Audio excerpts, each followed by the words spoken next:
নমস্কার।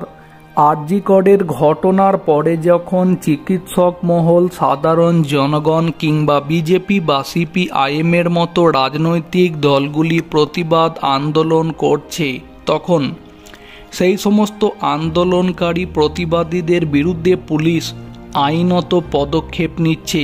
আর এই জায়গা থেকে অনেকে পুলিশের বিরুদ্ধে একটা প্রশ্নই করছেন, শাসক দল তৃণমূলের কোনো নেতা কিংবা সমর্থক যদি কোনো অন্যায় করে, তাহলে পুলিশ তৃণমূলের সেই সমর্থককারী কিংবা নেতার বিরুদ্ধে আইনত কি পদক্ষেপ নিয়ে দেখাতে পারবে? কারণ এবার যে খবরটি সামনে আসছে, গোঘাট থানার মহিলা পুলিশ অফিসারকে নিগ্রহের অভিযোগ। ঘটনায় গোঘাট থানায় শতপ্রণোদিত মামলা রুজু হয়েছে অভিযুক্ত তৃণমূল নেতা সঞ্জয় খানের বিরুদ্ধে। পুলিশের কাজে বাধা, মহিলা পুলিশ অফিসারের শ্লীলতাহানি, একাধিক জামিনযোগ্য ধারায় মামলা রুজু করেছে গোঘাট থানার পুলিশ।